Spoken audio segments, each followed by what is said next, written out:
name is Vraj Shah, and in this YouTube video we are going to discuss about the reduced syllabus of class 12 physics. So we will go with step by step, that is with individual chapter. In that chapter, in particular chapter, which topic are included and which topic are excluded, that we will discuss. आपने शायद PDF देख ही ली होगी कि कौन से topic include किए गए हैं और कौन से टॉपिक एक्सक्लूड किए गए हैं, लेकिन वो बेसिकली पूरा गुजराती में था पीडीएफ, ठीक है, और मैं इसको इंग्लिश में ट्रांसलेट किया है. And specifically we will discuss कि इसमें से भी एग्जाम पर्सपेक्टिव से कौन से टॉपिक्स इंपॉर्टेंट है और कौन से इंपॉर्टेंट कम है, ठीक है. तो starting with very first chapter, that is electric charges, ठीक है, electric field and electric charge. तो इन दैट आपने अगर इधर ग्रीन कलर में जितना भी लिखा हुआ है वो सारे टॉपिक इंक्लूड किए गए हैं, और जो ब्लू कलर में लिखा है वो सारे टॉपिक एक्सक्लूड किए गए हैं, ठीक है. So first starting with the very first introduction and electric charges. Basically इसमें से कोई ज्यादा टॉपिक नहीं आता है एग्जाम पॉइंट ऑफ व्यू से. Basic property of electric charge, ये एमसीक्यू के लिए इंपॉर्टेंट है, ठीक है. मैं इसको टिक मार्क नहीं करता हूँ, मैं इसको थोड़ा क्रॉस कर देता हूँ. मैं जितना भी आपको बता रहा हूँ इंपॉर्टेंट और अनइम्पॉर्टेंट थिंग्स के बारे में, वो सारे पास्ट एक्सपीरियंस पे बेस्ड होते हैं, ठीक है. तो 100% आप उस पर रिलाई नहीं कर सकते हो, बट आई कैन से 80 to 90% आप उस पर रिलाई कर सकते हो. Talking about basic property of electric charge, ठीक है, तो उसके सामने आप एमसीक्यू लिख देना, उसमें से एक आध एमसीक्यू बनने का चांसेस है. इस चैप्टर की बात करूं तो 5 मार्क्स के एमसीक्यू बन जाते हैं, प्लस जनरली इसके अंदर से 2 मार्क का एक न्यूमेरिकल या फिर एक क्वेश्चन आंसर आ सकता है, ठीक है, 2 marks. So you can progress with the second theory, that is Coulomb's law. Coulomb's law very important है, इसको तो डबल टिक मार्क करके रखना है, ठीक है. ये थियरी तो आनी ही आनी है, ऐसा पकड़ के चलना है, बहुत ज्यादा इंपॉर्टेंट है, ठीक है. 2 मार्क्स के क्वेश्चन है, तो 2 मार्क्स का इसमें से आने का बहुत ज्यादा चांस है. Then talking about forces between multiple charges, तो ये बेसिकली ये थियरी इंपॉर्टेंट नहीं है, लेकिन इसमें से जो बनने वाले न्यूमेरिकल्स है वो सारे इंपॉर्टेंट है, जो कि टेक्सचुअल न्यूमेरिकल आपको ज्यादा प्रेफर करने, क्योंकि वो डायरेक्टली पूछे जाते हैं. And I am talking about boards only, ठीक है, बोर्ड्स के बाहर की कोई भी चीज मैं डिस्कस नहीं कर रहा. Talking about electric field, important इतनी ज्यादा नहीं है, but still you have to read one time, ठीक है. ये जितनी भी थियरीज जो मैं एक बार टिक कर रहा हूँ वो एटलीस्ट आपको एक बार पढ़नी है, ठीक है. That is electric field, electric field lines और इलेक्ट्रिक फ्लक्स. ये आपको कैसे पूछा जा सकता है, इसमें से डायरेक्टली आपको क्या बोला जाएगा कि राइट द डेफिनेशन और explain the electric flux, explain the properties of electric field lines. तो आपको डायरेक्टली ऐसे पूछा जा सकता है, जिसके चांसेस बहुत कम है, क्योंकि पास्ट प्रीवियस ईयर्स में इसमें से बहुत कम बार ये क्वेश्चन आया हुआ है, ठीक है. Now talking about electric dipole, तो ये बहुत इंपॉर्टेंट टॉपिक है इलेक्ट्रिक डाइपोल, ठीक है. इलेक्ट्रिक डाइपोल की जो इलेक्ट्रिक फील्ड होती है उसके ऊपर तो क्वेश्चन आपको प्रिपेयर करके रखना है, ठीक है, क्योंकि 2 मार्क में वो आने के बहुत ज्यादा चांसेस है. इधर आपको इक्वेटर पे पूछ ले या फिर एक्सिस पे पूछ ले, ठीक है.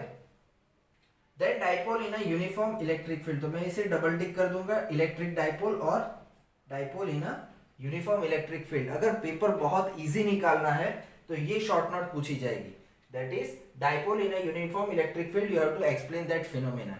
अब आपको लगेगा ये तो बहुत छोटा क्वेश्चन है, तो आप उसको निग्लेक्ट कर दोगे, लेकिन जब आपको एग्जाम में पूछा जाएगा तो आपको एग्जैक्टली आइडिया ही नहीं आएगा कि इसमें क्या लिखना है, ठीक है. तो मैं जितनी भी थियरीज डबल टिक कर रहा हूं, ठीक है, ये नहीं, ये थियरी में नहीं काउंट करना है, इसको न्यूमेरिकल में काउंट करना है. तो मैं जितनी भी थियरीज डबल टिक कर रहा हूं, आप अपने टेक्स्ट बुक में उसको डबल टिक करके एग्जाम से पहले ये तो करना ही करना है, ठीक है. मेरा ट्रेंड रहा है कि एटलीस्ट 80 to 90% पेपर बोर्ड का जो होता है वो प्रिडिक्टिव होता है, ठीक है, यानी कि आप उसको प्रिडिक्ट कर सकते हो अगर ट्रेंड को फॉलो करो तो. So after that we have continuous charge distribution, then Gauss law, application of Gauss law. Okay, so in from here continuous charge distribution पे से जनरली कोई क्वेश्चन नहीं आता. हाँ, एमसीक्यू जरूर आता है, इसमें से एमसीक्यू जरूर आता है. क्यों, कैसे टाइप का एमसीक्यू आता है, एक सेमी सर्कुलर आर्क दे दिया जाएगा, उस पे यूनिफॉर्म लीनियर चार्ज डिस्ट्रीब्यूशन है, आपको टोटल चार्ज निकालना है, ठीक है. तो आप जितने एमसीक्यूज प्रैक्टिस करोगे आपको पता चल जाएगा कि कौन से टॉपिक से ज्यादा एमसीक्यू आ रहा है. एमसीक्यूज के लिए मैं 3 टॉपिक बहुत इंपॉर्टेंट बोलता हूँ, जो जो मैंने लेफ्ट एरो करके किए हैं, ठीक है, वो सारे एमसीक्यूज के लिए इंपॉर्टेंट है। ठीक है, ये सारे एमसीक्यूज के लिए इंपॉर्टेंट है। Clear? 1 2 3 is for here, 4 5 and 6। Then talking about Gauss law, इसमें से भी एमसीक्यू आ जाता है और उसकी शॉर्ट नोट भी पॉसिबल है, तो यू कैन प्रिपेयर दैट। इतनी चीज याद रखना कि 2 मार्क्स और 3 मार्क्स, ये जो क्वेश्चंस होते हैं ना, उसके लिए प्रिपरेशन ज्यादा करनी पड़ती है और उसमें से पूछे कम जाते हैं क्वेश्चन। ठीक है, यानी कि बहुत सारे क्वेश्चंस प्रिपेयर करोगे और कुछ पूछे जाएंगे, बट जैसे जैसे मार्क बढ़ते जाएंगे, जैसे कि 4 मार्क्स में आप जाओगे, 3 एंड 4 मार्क्स, तो उसके लिए कम क्वेश्चंस होते हैं और उसमें से पूछे जाने के चांसेस बहुत ज्यादा होते हैं। ठीक है, तो बेसिकली 2 मार्क्स के लिए अगर आप फुल मार्क्स स्कोर करना चाहते हो तो आपको प्रिपरेशन भी ज्यादा करनी पड़ेगी। Then talking about application of Gauss law, application of Gauss law में से 2 थियरीज रखी है, एक थियरी निकाल दी है। ये 2 कौन सी थियरी है? This is for linear charge distribution, यानी कि आपको इलेक्ट्रिक फील्ड डिटरमाइन करनी है एक थीन वायर के वजह से किसी पॉइंट पे with the help of Gauss law. ठीक है, ये 2 मार्क का बहुत ही छोटा सा शॉर्ट नोट है। अगर इसको विदाउट गॉस लॉ पूछना चाहे तो वो 4 मार्क में पूछ सकते हैं, एक बार ऐसा पूछा जा चुका है। ठीक है, तो आप वो थोड़ा देख लेना। और ये वाला topic that is 1.15.1 is the most important topic from 1.15। ठीक है, 1.15.2 जनरली आज तक कभी नहीं पूछा गया है। दैट इज कि आपको गॉस लॉ की मदद से electric field due to a plane sheet, वो आपको प्रूव करना है, उसका फॉर्मूला आपको प्रूव करना है। ठीक है, तो ये तो मैं बोलूंगा आप नहीं करोगे तो भी चलेगा, एक बार बस देख लेना। ठीक है, तो आई गेस आपको ये पार्ट में सब पता चल चुका होगा। न्यूमेरिकल्स की बात करूं, ठीक है, तो इंक्लूडेड एक्सक्लूडेड दोनों लिखे हुए हैं मैंने नंबर वाइज।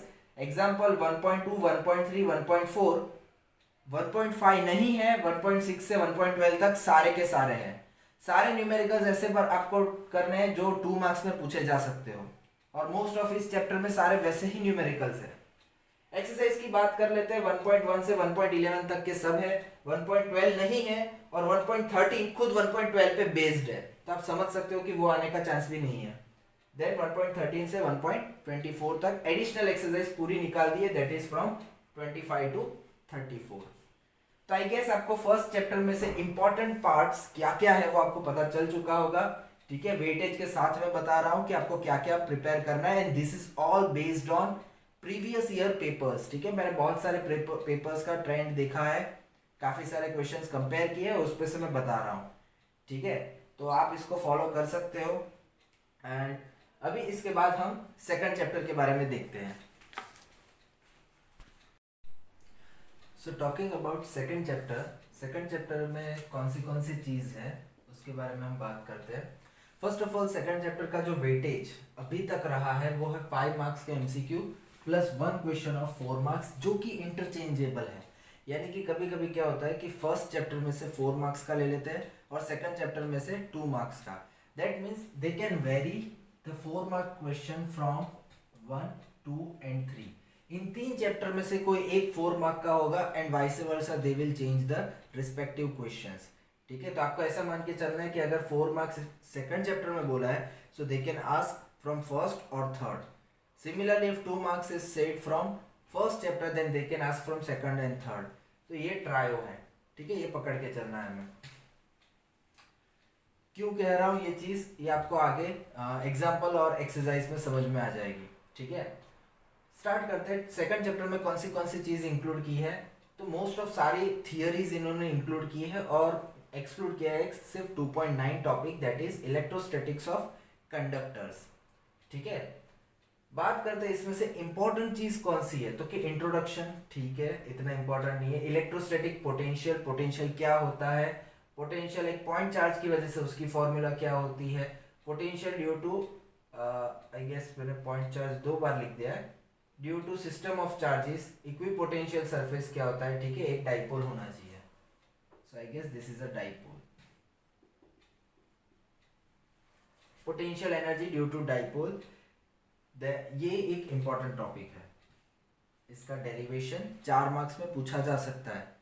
ठीक है, so this is also one of the important topic. Then potential due to system of point charges, इसमें से न्यूमेरिकल आने के ज्यादा चांसेस है, जो कि आप एक्सरसाइज के कर लोगे, एग्जाम्पल के कर लोगे, then it will be covered. Now equipotential surfaces, इसके ऊपर से सिर्फ एमसीक्यू इंपॉर्टेंट है, इसके numericals I am writing here, इसके न्यूमेरिकल और इक्विपोटेंशियल सरफेस में से एमसीक्यू आ सकता है। ठीक है, आगे आने वाले सारे टॉपिक्स में से, इसमें सब में से एक एक मार्क का एमसीक्यू आ सकता है, 5 मार्क्स का एमसीक्यू, बहुत मतलब करना ही है एमसीक्यू, इन चैप्टर्स में से तो करने ही है जिनके 5-5 के वेटेज है। ठीक है, then talking about potential energy of the system of charge, इसमें से भी न्यूमेरिकल आ जाएगा। ठीक है, इंपॉर्टेंट है, 4 मार्क्स के, 3 मार्क्स के, सारे टाइप्स के न्यूमेरिकल्स इसमें से बनाए जा सकते हैं, तो वो आ सकते हैं। Potential energy in an electric field, uniform electric field के अंदर पोटेंशियल एनर्जी कितना होता है, तो ये 2 मार्क का क्वेश्चन हो गया। तो मैंने जैसे आपको बताया, ठीक है, कि चेंज कर सकते हैं, तो यहाँ पे ये चेंज हो सकता है। ठीक है, तो अगर आप फुल मार्क्स के लिए प्रिपेयर कर रहे हो, तो at that time you have to cover this 2 theories at least ये 2 थियरीज पकड़ के चलनी है इसमें से। डाइलेक्ट्रिक एंड पोलराइजेशन, आज तक कभी भी उसमें से कोई क्वेश्चन नहीं पूछा गया है, लेकिन एमसीक्यू तो पक्के आते हैं। कौन से एमसीक्यूज, कि भाई पोलराइजेबिलिटी की ऐसा यूनिट क्या हो जाएगा, उसका डायमेंशनल फॉर्मूला क्या हो जाएगा, देन दे कैन आस्क कि भाई ससेप्टिबिलिटी है, उसकी फॉर्मूला क्या हो जाएगी, तो such type of MCQs are guaranteed ask. Capacitor and capacitance, अब नीचे का जितना भी पार्ट है वो बेसिकली आप उसको न्यूमेरिकल की तरह, या फिर उसमें से 2 डेरिवेशन इंपॉर्टेंट है, एक पैरेलल प्लेट कैपेसिटर का और दूसरा जो है वो है energy stored in the capacitor. इसमें आप पुरानी टेक्स्ट बुक की थियरी से भी आंसर लिख सकते हो, बिकॉज अगर आप क्वेश्चन पेपर को ध्यान से पढ़ोगे या फिर आंसर शीट को, तो उसमें लिखा होता है कि अगर आप सही आंसर लिख रहे हो, whether the method is correct, whether it is from textual method or whether it is from outside method, marks will be awarded to you। ठीक है, तो इसको आप पुरानी टेक्स्ट बुक से भी लिखोगे तो कोई दिक्कत नहीं है अपनी मेथड से, लेकिन हो सके तो टेक्सचुअल मेथड प्रेफर करना। सो 1 2 if you talk about the theories or derivations, then it is 1 2 3 and 4 are the important derivations, and remaining part numerical and MCQs। ठीक है, अब जब मैं न्यूमेरिकल बोल रहा हूँ तो न्यूमेरिकल इसमें टेक्सचुअल ही ज्यादातर फॉलो करने हैं, बाहर के इतने नहीं आते, अगर आते भी है तो टेक्सचुअल में सिर्फ वैल्यू चेंज कर देते हैं। ठीक है, तो अगर आपने टेक्सचुअल न्यूमेरिकल्स फॉलो कर लिए तो फिर कोई दिक्कत नहीं है। इंक्लूडेड इसमें एग्जांपल है 2.1 से 2.6 और 2.8 से 2.10। मैं कहूंगा कि एग्जांपल्स इस चैप्टर के ज्यादा इंपॉर्टेंट है रेदर देन एक्सरसाइज। ठीक है, अब इसमें एक्सरसाइज उन्होंने कितनी लिमिट कर दी है, 2.1 से लेके 2.11, जो कि बहुत कम है, क्योंकि इसके मेजर जो प्रीवियस ईयर में जो क्वेश्चन पूछे गए हैं वो सारे एडिशनल एक्सरसाइज में से पूछे गए थे। तो अब इनके पास 4 मार्क्स में वेरी फ्यू न्यूमेरिकल्स रह जाते हैं। स्पेसिफिकली अगर बात करूं तो इसमें जो लास्ट 2 न्यूमेरिकल्स है, numerical number I guess 11 and 12 और 10 एंड 11, ठीक है, ये जो लास्ट 2 न्यूमेरिकल्स है इसके, वो 2 न्यूमेरिकल ही 4 मार्क्स के कैपेबल है अगर उसको सही तरीके से पूछा जाए तो। ठीक है, विद डेरिवेशन, तो वो लास्ट 2 न्यूमेरिकल्स बच गए उसमें से। और एग्जांपल में बात करें तो कुछ एग्जांपल्स है जो कि इस थियरी पे बेस्ड है। Potential energy of a system of charge, ठीक है, पूरे बहुत सारे 3 या 4 चार्जेस दिए होंगे, उसके वजह से टोटल एनर्जी कितनी होती है, स्टेप बाय स्टेप लिखने के 4 मार्क्स मिल सकते हैं। या फिर दूसरा जो ऑप्शन है वो है पैरेलल प्लेट कैपेसिटर की सर्किट पे से, तो अब उन्होंने एक्सरसाइज में तो वो निकाल दिया है। ठीक है, तो बचता उनके पास बहुत ही लिमिटिंग न्यूमेरिकल्स बचते हैं। That's why I have said कि इस बार पॉसिबल है कि फर्स्ट या थर्ड चैप्टर में से 4 रख के ये दोनों का चेंज कर दिया जाएगा। ठीक है, तो आई गेस आपको सेकंड चैप्टर के सारे क्लियर हो जाएंगे कि कौन से टॉपिक इस बार आने वाले हैं और आपको किन किन टॉपिक्स पे ज्यादा फोकस करना है। Done. So now we are going to discuss about chapter number 3. So let us begin with chapter 3. First of all, the weightage of chapter 3 is going to be like 4 marks MCQ. इसमें से 4 mark MCQ आएंगे। Then अभी तक के trend की बात कर रहा हूँ, 3 मार्क का एक क्वेश्चन आएगा प्लस 2 मार्क का एक क्वेश्चन। अभी तक के ट्रेंड की बात कर रहा हूँ, बट इस साल due to this change in syllabus, मेरे हिसाब से ऐसा चेंज हो सकता है, ठीक है। दैट इज आपका जो 4 मार्क का क्वेश्चन रहेगा वो चैप्टर 3 में से आएगा, जो कि अभी तक आया नहीं है इतनी बार, ठीक है। देन आपके जो 3 मार्क के क्वेश्चन है वो चैप्टर 2 या फिर 1 में से आ सकता है, ठीक है। और आपके जो 2 मार्क के क्वेश्चन है वो चैप्टर 2 या चैप्टर 1 एंड चैप्टर 3 में से तो आने ही वाला है, ठीक है। सो 2 एंड 1 में से 2 और 3 का ऑल्टरनेट हो सकता है, तो you can prepare according to like that, ठीक है, कि 2 या 3 मार्क के ज़्यादा प्रिपेयर कर सकते हो। क्लियर? मैंने जितने भी इंपॉर्टेंट बोले वो सारे क्वेश्चन में से ही ज़्यादातर आने के चांसेस है उसके, तो इस हिसाब से इस साल ट्रेंड चेंज होने की पॉसिबिलिटी है। सो 3 मार्क्स में से फॉर श्योर इतना तो है ही कि एक 3 मार्क का एक 4 मार्क का आने का बहुत ज़्यादा चांस है। Now starting with the chapters syllabus, that is 3.1 introduction है, उसका कुछ इतना है नहीं। फिर इलेक्ट्रिक करंट क्या होता है, electric current in conductor form कैसे होता है। नाउ ओम्स लॉ बचपन से पढ़े हो, थोड़ा बहुत तो इम्पोर्टेंट रहेगा ही, ठीक है। 2 मार्क्स में अगर पूछना है तो ओम्स लॉ से बेहतर कुछ चीज़ नहीं है। ड्रिफ्ट मोस्ट आईएमपी है, ठीक है, मोस्ट आईएमपी इस चैप्टर में से। मान लो अगर एक क्वेश्चन नहीं आता तो न्यूमेरिकल आएगा, न्यूमेरिकल नहीं आता तो उसमें से एमसीक्यू तो कुछ ना कुछ निकल के आएगा। आपको शायद याद हो तो उसमें काफ़ी सारी चीज़ें, रेजिस्टिविटी, कंडक्टिविटी, फिर करंट डेंसिटी, ठीक है, उस पर से भी कुछ एमसीक्यूज बने हुए हैं जो मोस्ट फेवरेट टॉपिक बोला जाता है, कुछ ना कुछ तो आएगा, ठीक है। तो इसको अच्छे से करके जाना है। लिमिटेशंस ऑफ ओम्स लॉ बहुत कम चांसेस है, ठीक है, तो भी एक बार पढ़ लेना, सिंगल टिक मार रहा हूँ। रेजिस्टिविटी ऑफ वेरियस मटेरियल जो कभी पूछी जाती नहीं है, कभी याद रखने वाली वैल्यूज जो होती है वो कभी नहीं आता है, ठीक है। फिर temperature dependence of resistivity numerical perspective से बहुत इंपॉर्टेंट है, जो कि 2 मार्क में आ सकता है, ठीक है, 2 मार्क में या फिर 3 मार्क में, दोनों में इसके न्यूमेरिकल्स बना के पूछे जा सकते हैं। Then electrical energy power, again best for numericals and not for the theory perspective से मैं इसको नहीं इतना वेटेज देता हूँ। Combination of resistor, again for numericals, but theory में 1-2 बार पूछा जा चुका है, जो आपको शायद 10th से याद होगा कि सीरीज में उसका एडिशन होता है, पैरेलल में उसका रेसिप्रोकल का एडिशन होता है, ठीक है। तो वो चीज़ जो है आपको शायद इजीली पता चल जाएगी, एक बार सिर्फ देख लेना। Then talking about cells EMF and internal resistance, तो इस पे भी थियरी इतनी इंपॉर्टेंट नहीं है, ठीक है। इसके न्यूमेरिकल यानी कि जो कॉम्प्लेक्स सर्किट्स आती है वो आने के चांसेस है, बट हालांकि वो चीज़ें न्यूमेरिकल सेक्शन में उन्होंने एडिशनल एक्सरसाइज को एक्सक्लूड कर दिया जिसमें वो चीज़ निकल जाती है, ठीक है। तो वो एक इम्पॉर्टेंट पार्ट था जो उन्होंने निकाल दिया, लेकिन ये चैप्टर जो है वो एप्लीकेशन बेस्ड ज़्यादा है, ठीक है। आपको शायद पता होगा कि एनसीईआरटी का क्या रूल रहता है कि कुछ नॉलेज बेस्ड क्वेश्चन निकालो, कुछ एप्लीकेशन बेस्ड निकालो, कुछ अंडरस्टैंडिंग बेस्ड निकालो और कुछ हायर ऑर्डर थिंकिंग बेस्ड निकालो। तो एप्लीकेशन बेस्ड जो है वो 3 टॉपिक मोस्ट फेवरेट है, ठीक है, 3 टॉपिक मोस्ट फेवरेट है, Wheatstone bridge, meter bridge and potentiometer.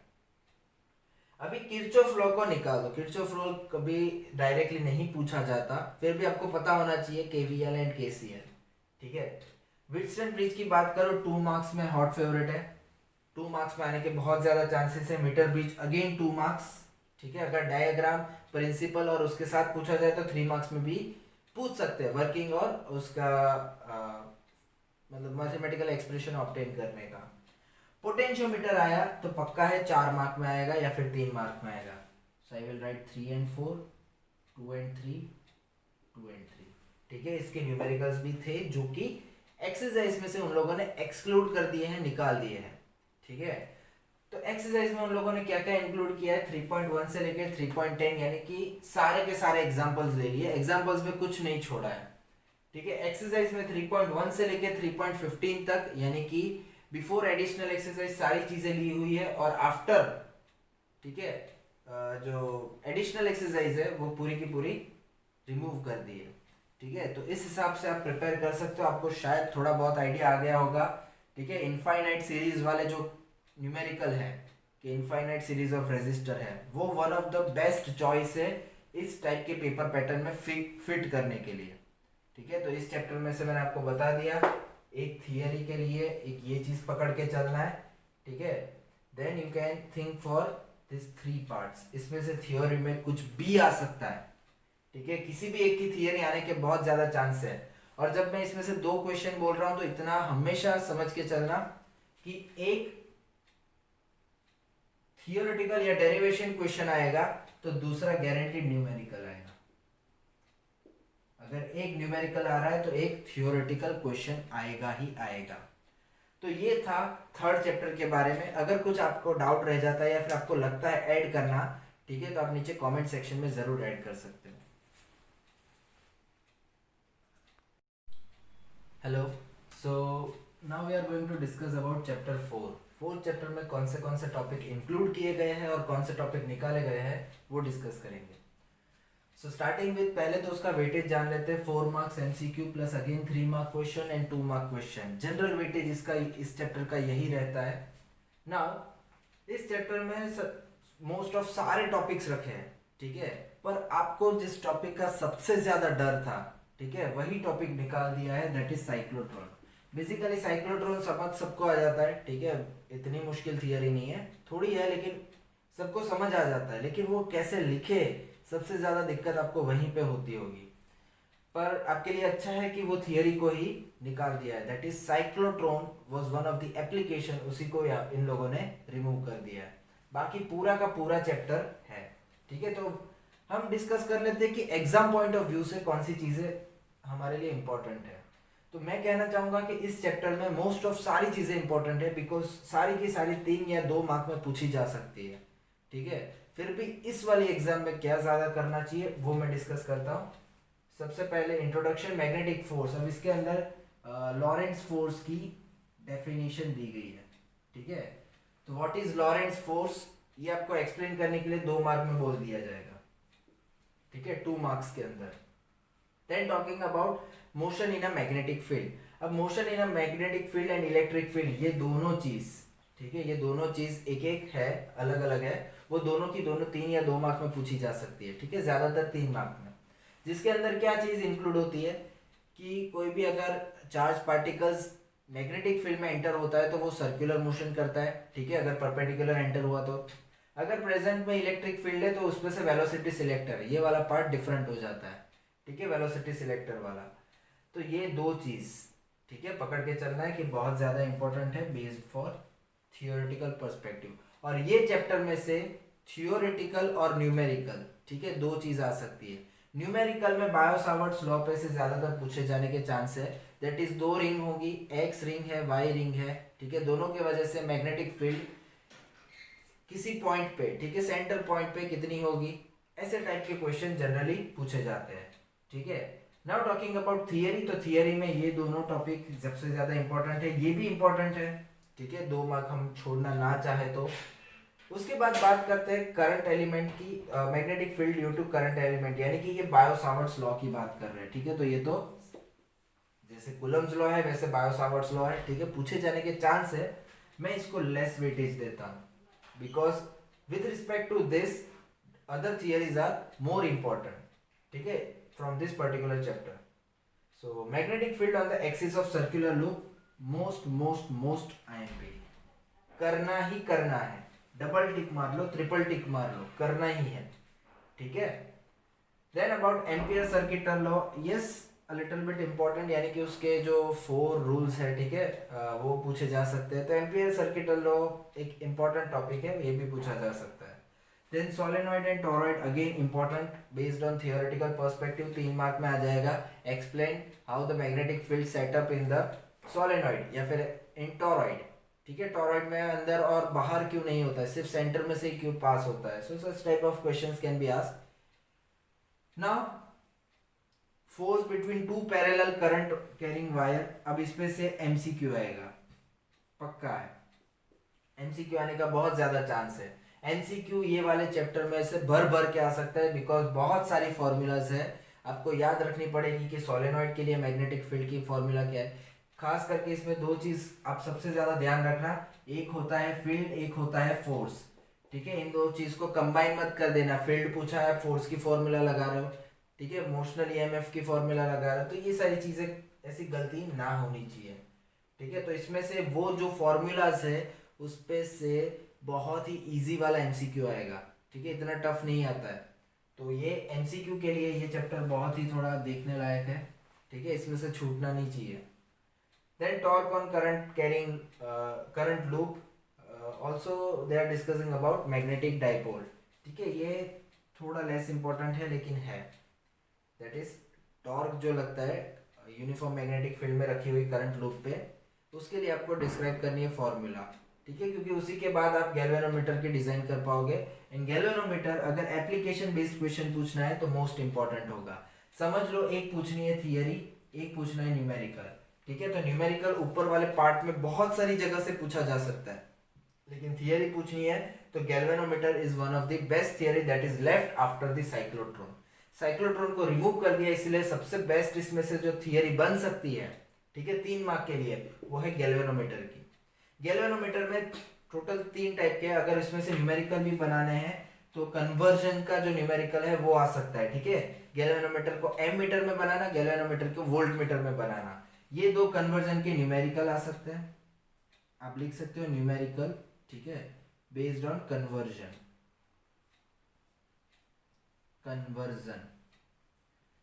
And अगर इसकी थियोरेटिकल पार्ट से पूछना है तो उसकी सेंसिटिविटी को एक्सप्लेन करने का बोला जा सकता है, फिगर ऑफ मेरिट को एक्सप्लेन करने के लिए बोला जा सकता है। ठीक है, voltage sensitivity, current sensitivity and explain the construction and working of galvanometer. इतनी सारी थियोरीज है। सो 3 मार्क के लिए अगर थियोरी पूछनी है तो galvanometer is one of the best choice.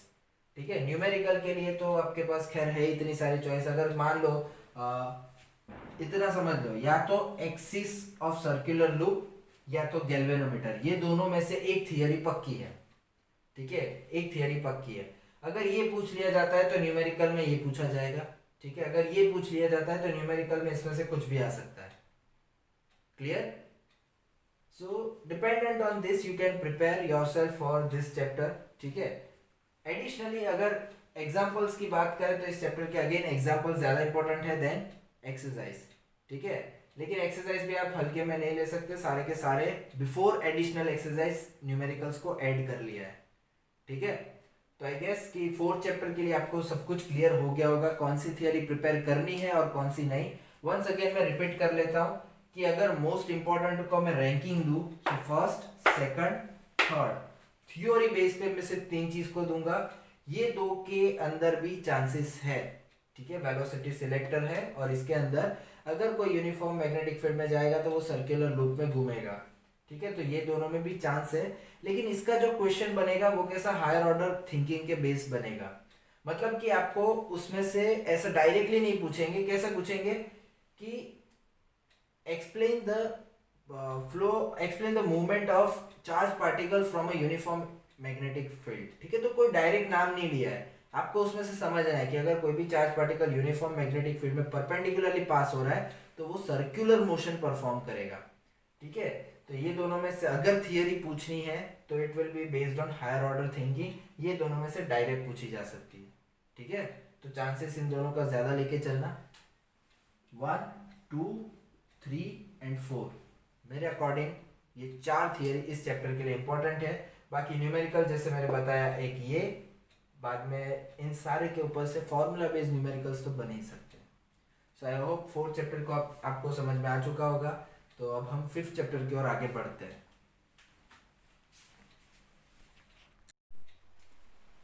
So in 5th chapter सबसे पहले हम इसका वेटेज डिस्कस कर लेते हैं। तो बहुत ही कम वेटेज है। ठीक है, उस हिसाब से प्रिपरेशन करनी है आप लोगों को। 2 मार्क्स का एमसीक्यू आएगा और 2 मार्क का एक क्वेश्चन आएगा, दैट्स इट। ठीक है, बहुत ही कम वेटेज है। सबसे कम वेटेज में से ये 2 चैप्टर है, एक 5th है और एक 8th है। ठीक है, so this two chapters are most easiest and you can say very less thing you need to prepare। उसमें से भी काफ़ी सारी चीज़ें निकाल दी है, तो आपको वो चीज़ें तो अब करनी ही नहीं है। तो बात करते हैं एमसीक्यूज में फॉर्मूला बेस्ड इसमें से काफ़ी कुछ आ सकता है, तो आपको वो तो प्रिपेयर करना ही पड़ेगा। बात करते हैं टॉपिक्स की तो इंट्रोडक्शन है, बार मैग्नेट में भी बार मैग्नेटिक की प्रॉपर्टीज है, बाकी के दो टॉपिक निकाल दिए, that is bar magnet as a solenoid और dipole in uniform magnetic field. अब इसके बेस एक न्यूमेरिकल ये थियरी थी, ठीक है, अगर आपको पता हो तो, कि डाइपोल को अगर यूनिफॉर्म मैग्नेटिक फील्ड में रखा जाए और उसको थोड़ा ऑसिलेशन प्रोवाइड किया जाए तो वो सिंपल हार्मोनिक मोशन परफॉर्म करता है, ठीक है। So that topic is remove from this chapter, but अगर इसको मैं बात करूँ फर्स्ट चैप्टर में, ठीक है, कि इलेक्ट्रिक फील्ड की प्रेजेंस में अगर एक इलेक्ट्रिक डाइपोल को ऑसिलेशन करवाया जाए तो वो एसएचएम परफॉर्म करेगा, that is one of the important question from that chapter, ठीक है, तो वो भी आपको ध्यान में रखना है, पर इस चैप्टर में से वो चीज निकाल दी गई है, ठीक है। Talking about magnetism and Gauss law, magnetism and Gauss law तो आपको पता ही होगा, मैग्नेटिज्म से रिलेटेड है। Magnetism for Gauss law for magnetism zero होता है, ठीक है, magnetic field passing through any close surface it is always zero, क्योंकि उसके कभी भी मैग्नेट मोनोपोल में एग्जिस्ट नहीं करता है। तो एक छोटी सी प्रॉपर्टी है, थियरी के पर्सपेक्टिव से मैं नहीं कहूंगा कि इसमें से ज्यादा कुछ आएगा, पर आपको पता होना चाहिए क्योंकि इसमें से एमसीक्यू आएगा, that net magnetic field passing through a close surface is, ठीक है, is zero. The earth's magnetism important है, ठीक है, बेस्ड ऑन थियरी ऑल्सो, पर 2 मार्क में इतना हैवी क्वेश्चन नहीं पूछा जा सकता, ठीक है, क्योंकि ये बहुत बड़ा एक शॉर्ट नोट टाइप है। Magnetization and magnetic intensity of course 2 mark में पूछा जा सकता है, तो ये सबसे इंपॉर्टेंट थियरी होगी अगर पूछे जाने वाली है इस चैप्टर में से। तो ज्यादातर इस चैप्टर में अर्थ मैग्नेटिज्म पे से शायद आपको पता ही होगा कि उसके रिलेटेड जो न्यूमेरिकल होते हैं, ठीक है, magnetic field due to earth B, और उसका हॉरिजॉन्टल कंपोनेंट, उसका वर्टिकल कंपोनेंट, डीप एंगल, ठीक है, ये चीज पे से ये ज्यादा पूछा जाता है। लेकिन अगर थियरी पूछने का मन हुआ तो magnetization and magnetic intensity is the best theory they can ask. Permanent magnets and electromagnets में आज तक तो नहीं पूछा गया, लेकिन आप पढ़ सकते हो, बहुत ही इजी थियरी है, ठीक है। मैग्नेटिक प्रॉपर्टीज ऑफ मटेरियल, सबसे अच्छी चीज इसमें से निकल चुकी है, दैट इज आपको फेरोमैग्नेटिक, पैरामैग्नेटिक, उसकी मैग्नेटिक ससेप्टिबिलिटी क्या क्या चीज होती है, ठीक है, ये सारी चीज निकल गई है। लेकिन ऐसा मत समझना कि वो पढ़ना नहीं है, उसमें से एमसीक्यू आ सकता है कि भाई ससेप्टिबिलिटी है, उसका डायमेंशनल फॉर्मूला क्या होगा मैग्नेटिक ससेप्टिबिलिटी का, ठीक है, उसका फॉर्मूला क्या हो जाएगा, ये सारी चीजें इसमें पढ़नी है आपको। मैग्नेटिक ससेप्टिबिलिटी उसके लिए कितनी हो जाएगी फेरोमैग्नेटिक मटेरियल के लिए, सो ऑन एमसीक्यूज इसमें से आ सकते हैं। एग्जाम्पल और एक्सरसाइज की बात करें तो बहुत ही कम है, आपको वो जोन एकदम नैरो करके दिया हुआ है, ठीक है। न्यूमेरिकल पूछने हैं तो इस चैप्टर के सिंपली इन चीजों में से पूछे जाने वाले हैं, ठीक है, बाहर का कुछ नहीं करना है। कौन सी चीज है, 5.6 से 5.10 तक के न्यूमेरिकल्स, और एक्सरसाइज में 5.1 और 5.2, उसके अलावा कुछ नहीं है, पीछे के सारे न्यूमेरिकल्स निकाल दिए, ठीक है, एक भी न्यूमेरिकल उसके लिए नहीं करना है, ठीक है। मैं हर बार साइड में हट जाता हूँ क्योंकि आपको ये पूरा स्क्रीनशॉट लेना है या फिर उसमें से देख के एक बार पॉज करके आप देख सको, उसके लिए मैं हट जाता हूँ, ठीक है। तो अब हम 6 चैप्टर की ओर आगे बढ़ते हैं।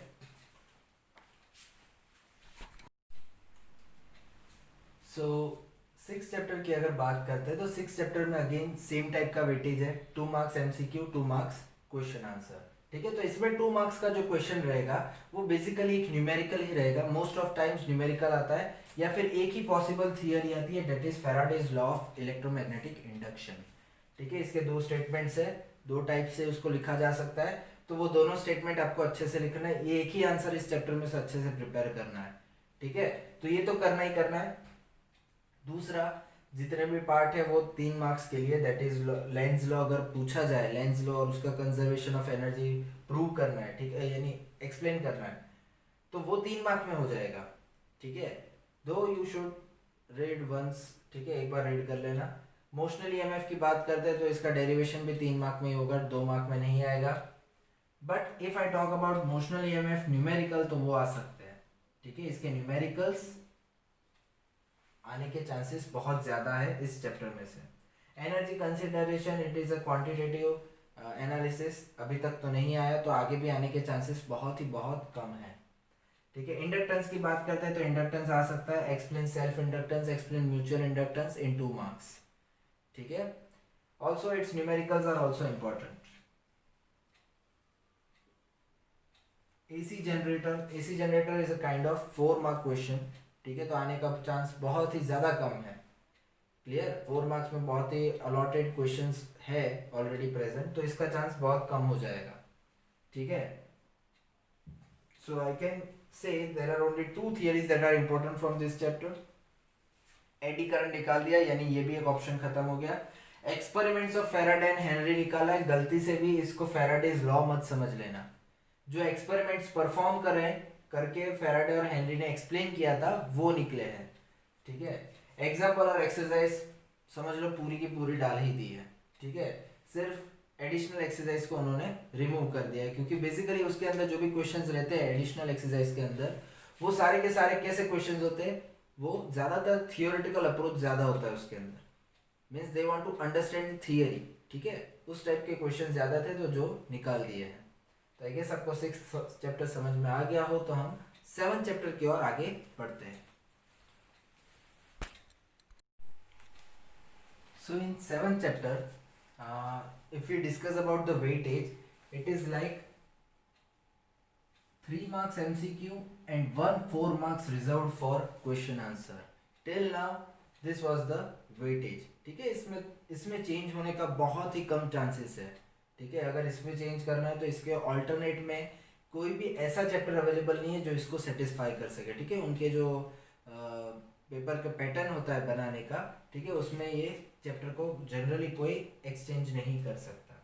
अगर करना चाहे भी तो उनके पास एक ही अवेलेबल चैप्टर है, that is chapter 6, in which only 1 question is there, that is AC generator. बहुत ही कम चांसेस है, ठीक है। तो इस चैप्टर के बारे में बात करते हैं। 7.1 इंट्रोडक्शन, लेस इंपॉर्टेंट, ठीक है। 7.2 that is AC voltage applied across resistor. This part and this part are only for understanding, ठीक है। अगर आपको ये चीज पता चलेगी then you can go for the 6th part, and this is the one of the most important part, ठीक है।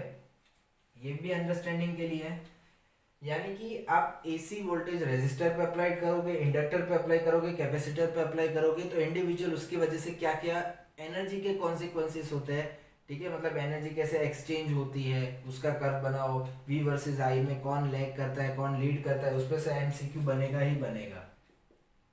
करंट और वोल्टेज के लीग लाइट पे इसमें से क्वेश्चन बनेगा ही बनेगा, ठीक है। एक MCQ आएगा। Now talking about LC oscillation and transformers, so most probably for 4 marks the best choice is this 7.6 AC applied to a series LCR। LCR को सीरीज में AC अप्लाई करते हैं, ठीक है, AC वोल्टेज। तो उसको सॉल्व करने का 2 तरीका है, एक एनालिटिकल सॉल्यूशन है और एक है फेजर सॉल्यूशन। तो जिसमें से एनालिटिकल सॉल्यूशन आपके सिलेबस में मतलब एग्जाम में से निकाल दिया है, तो only the remaining part is phasor solution, ठीक है। तो इसके लिए फेजर सॉल्यूशन एक ही आपको करना है, जो कि अब मोस्ट इंपॉर्टेंट चीज आपके लिए बच चुका है, ठीक है। फिर पावर इन एसी सर्किट पूरा निकाल दिया, जो पहले 4 मार्क में जनरली पूछा जाता था और वो one of the easiest question बनता था उस चैप्टर का। नाउ एलसी ऑसिलेशंस के चांस कम है, लेकिन इसको एमसीक्यू के लिए भी आपको अच्छे से प्रिपेयर करना है, ठीक है।